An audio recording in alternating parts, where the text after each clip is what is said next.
राधे राधे राधे राधे। आज हम राहु के विषय में समझेंगे कि राहु जिस भी ग्रह के साथ होते हैं उस ग्रह के कारकत्व को वृद्धि कर देते हैं, यह सबको पता है।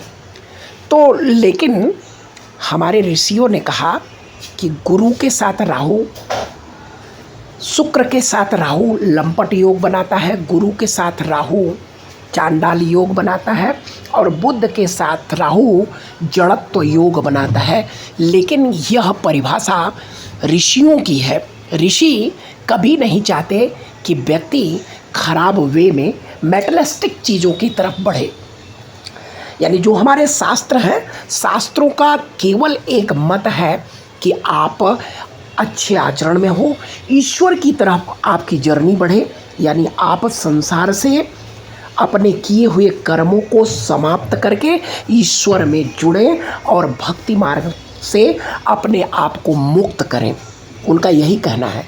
लेकिन गुरु के साथ राहु है तो यह ऐसा ज्ञान देगा कि लोगों को भ्रम में डाल देगा। यानी राहु का काम है भ्रम में पड़ना, भ्रम में डालना। तो यह स्थिति उत्पन्न करता है राहु। अब यहाँ गुरु के साथ राहु है, इनका ज्ञान ही ऐसा है कि लोग अट्रैक्ट होकर के इनके आगे पीछे घूमेंगे। बहुत सारे आजकल कथावाचकों को भी आप देखते होंगे, मैं यहाँ कमेंट करने की आवश्यकता नहीं है। उनके अंदर ऐसे गुण उत्पन्न हो जाते हैं कि 10,000 की भीड़ इकट्ठा कर लेंगे, ज्ञान ऐसा देंगे कि जिसकी कोई लिमिट ही नहीं है।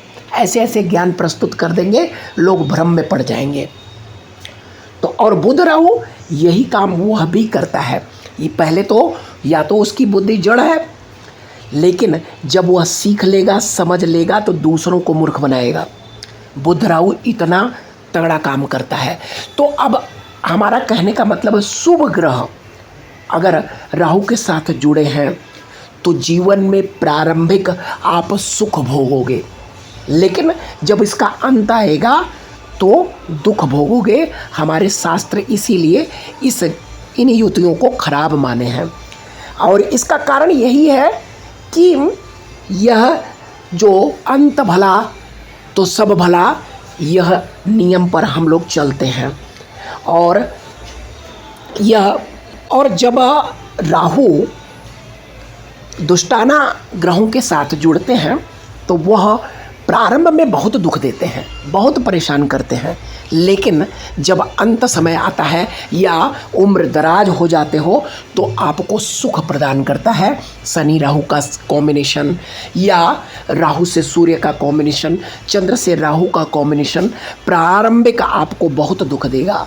लेकिन जब आपका काफ़ी समय व्यतीत कर लोगे, आपको समझदारी विकसित हो जाएगी, तब यही जो युति है आपके लिए विशेष फल देगी। अब हम राहु से संबंधित प्रथम नियम आपके साथ शेयर कर रहे हैं कि अगर राहु ग्रह पंचम या लाभ भाव यानी एकादश भाव में राहु ग्रह की स्थिति बनी है तो आपको अन इनकम, अचानक धन आपको जीवन में ला कर देता है। कैसे हो सकता है? आप किसी प्लाट में, किसी ज़मीन पर आपने पैसा इन्वेस्ट किया, वह एक सस्ते रेट में आपने ज़मीन लेकर डाल दी, आप भूल गए, 10 साल 12 साल बाद उसी ज़मीन का करोड़ों रुपए आप प्राप्त करते हो। तो यह क्या है? अचानक धन प्राप्त करने का। देखिए, कहीं से गड्ढे खोद करके धन नहीं प्राप्त होता। आज के परिवेश में आप समझें कि हमने कहीं इन्वेस्टमेंट किया था, उस इन्वेस्टमेंट का आज करोड़ों रुपए प्राप्त हो रहा है, यही अचानक धन है। तो राहु का अचानक धन आज के परिवेश से इस प्रकार समझें। अब चलते हैं हम द्वितीय नियम पर। मान लीजिए आपका राहु ग्रह चतुर्थ में है, नवम में है। यह स्थिति अगर आपके कुंडली में बनी है तो भाई साहब, अगर आप अपने जन्म स्थान को छोड़कर नहीं जाते हैं तो आपके जीवन में उत्थान राहु ग्रह नहीं लाएगा। राहु यही कह रहा है कि आप घर के माहौल को, जिस माहौल में आप पैदा हुए हैं, उस माहौल को जब छोड़ेंगे तभी आप जीवन में सक्सेस प्राप्त करेंगे। इसका मेन कारण यह होता है कि राहु चतुर्थ भाव में क्या कह रहा है कि घर की स्थिति को आपको प्रॉब्लम में डाल के रखा है और यहाँ पर भ्रम जैसी स्थिति उत्पन्न हो गई है, यानी लोग आपको उस लायक नहीं समझते जिससे आपका भला हो सके। तो आपको जब आप स्थान छोड़ देते हैं जहाँ कोई नहीं जानता है, वहाँ पर उस स्थान पर आप दिनों दिन तरक्की करते हैं और करना भी चाहिए। तो यह स्थिति बनती है चतुर्थ और नवम में राहु का होना। तृतीय सूत्र समझें कि जब कुंडली के नवम और द्वादश भाव में राहु का संबंध बने तो ऐसे लोगों का ज्ञान बड़ा ही विचित्र होता है। यह लोगों को या तो भ्रम में डालेंगे या ऐसा ज्ञान देंगे कि लोग इनके आगे पीछे घूमेंगे। लेकिन बात यह है कि अंत समय में यही लोग जेलों में बंद भी रहते हैं, ऐसे ही ज्ञानी पुरुष। तो अगर गुरु का संबंध कहीं से भी लग्न पर आ जाए या लग्नेश पर आ जाए तो यह युति आपको ऐसा नहीं बनाएगा, यानी आप लोग अच्छे समाज में बने रहते हैं और ज्ञानी पुरुष रहते हैं। नवम और द्वादश भाव का राहु दिखाएंगे तो बहुत बड़े महात्मा, लेकिन अंदर ही अंदर उनके शैतान बसा रहता है। यानी नवम और द्वादश भाव के राहु का स्थिति तभी अच्छी होगी जब गुरु का संबंध लग्न से बन जाए, लग्न से बन जाए, तब तो यह लोग सिद्ध पुरुष दिखावा नहीं बल्कि होते भी हैं थोड़े बहुत।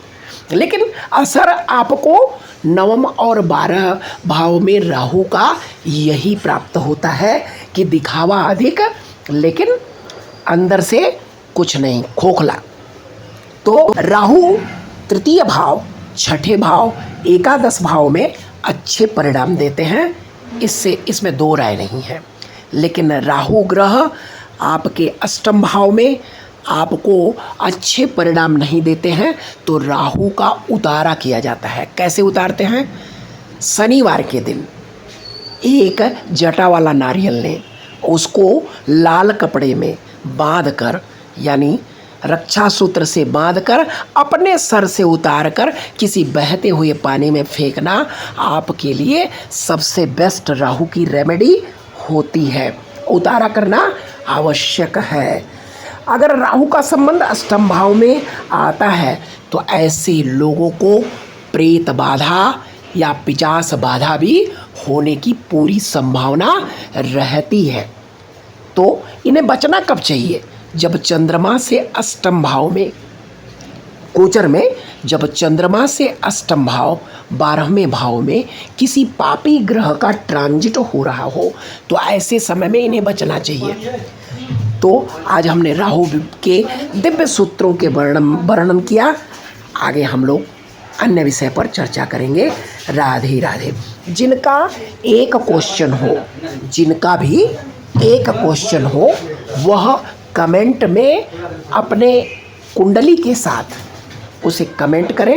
एक क्वेश्चन फ्री ऑफ कॉस्ट, यानी इसका किसी भी प्रकार का कोई भी चार्ज नहीं लिया जाता है। राधे राधे।